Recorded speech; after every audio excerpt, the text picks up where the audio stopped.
Legenda Tongkat Semesta Bagian 5. Pagi hari tepat ketika matahari menyinari wajahnya, Lintang bangun membuka mata, hampir saja dirinya terjatuh dari tebing. Kebiasaan menguap setelah tidur, Lintang tidak sadar akan menutup mulutnya dengan tangan, di mana saat itu kedua tangannya tengah berpegang. Legenda Tongkat Semesta Bagian 5. Pagi hari tepat ketika matahari menyinari wajahnya, Lintang bangun membuka mata, hampir saja dirinya terjatuh dari tebing. Kebiasaan menguap setelah tidur, Lintang tidak sadar akan menutup mulutnya dengan tangan, di mana saat itu kedua tangannya tengah berpegangan pada batu. Setelah ingat dengan semua kejadian yang dialaminya kemarin, dia segera memanjat pintu gua dengan terus mengutuki Madu Lanang. Si brengsek itu benar-benar membiarkan aku tidur di bibir tebing, dasar pemuda tidak berhati. Lintang melangkah memasuki gua, matanya melebar saat mendapati di dalam gua, ruangan yang begitu luas dan terang. Tidak seperti gua pada umumnya yang gelap dan dingin, ruang gua itu begitu terang dipenuhi cahaya kebiruan dari banyak jamur, yang Lintang sendiri pun tidak mengetahui entah jenis apa jamur tersebut. Di pojok ruangan, air menetes dari langit-langit membentuk sebuah kolam kecil di dasar gua. Lintang yang dari kemarin belum minum sedikit pun lantas berlari mendekati kolam. Terlihat senyumnya begitu cerah saat merasakan betapa menyegarkannya air tersebut. Luar biasa, air di gua ini ternyata lebih segar daripada air sungai. Apa dia sering berada di sini? Tanpa sadar Lintang menjadi sedikit penasaran akan siapa pemuda mesum yang menolongnya itu. Setelah masuk lebih dalam, akhirnya Lintang menemukan Limo yang masih terbaring di atas sebuah batu yang berbentuk seperti dipan.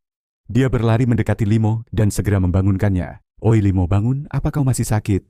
Merasa tidak mendapatkan respon setelah beberapa kali, tubuhnya diguncangkan. Lintang menempelkan telinganya di dada Limo. Aneh, detak jantungnya telah kembali normal, tapi kenapa dia tidak mau bangun? Gumam Lintang tidak mengerti. Baru saja dia akan menarik kembali kepalanya, Limo dengan cepat mencengkram tubuh Lintang dan menjilati wajahnya. "Hahaha, ternyata kau baik-baik saja, sudah, au." "Sudah Limo, itu geli." Seperti biasa Lintang akan meronta ketika Limo menjilatinya. "Kui, kui, kui." Limo melompat kemudian menggesekkan kepalanya ke wajah Lintang. "Hahaha, iya, aku juga baik. Kau yang membuatku khawatir, bocah besar."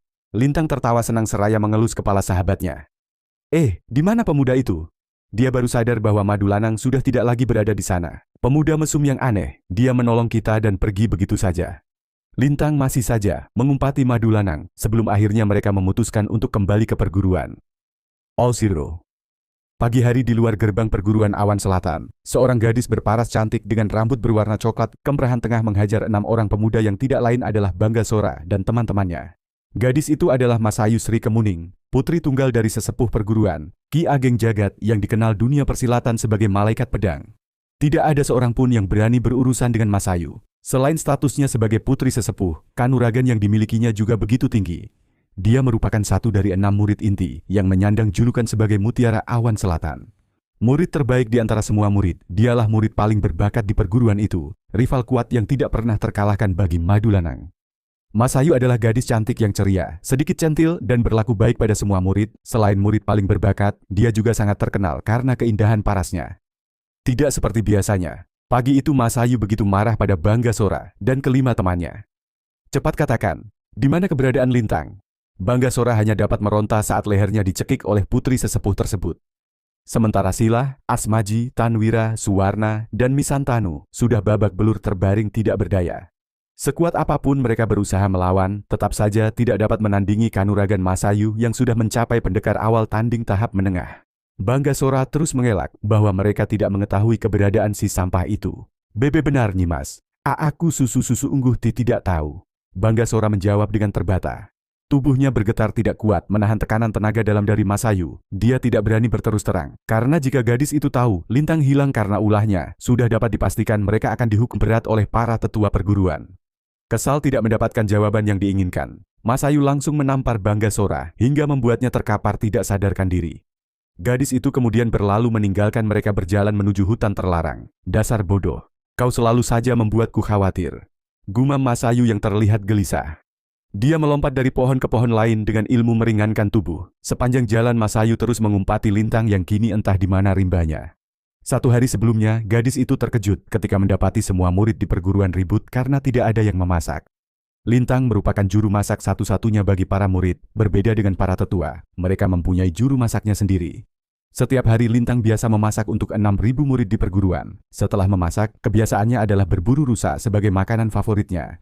Dia begitu menyukai daging rusa dibanding makanan lain, untuk itu Lintang selalu menghabiskan waktu senggangnya di dalam hutan. Semalaman Masayu merasa khawatir dan ingin segera mencari Lintang, namun niatnya harus tertunda karena salah satu tetua perguruan mengajaknya berlatih tanding.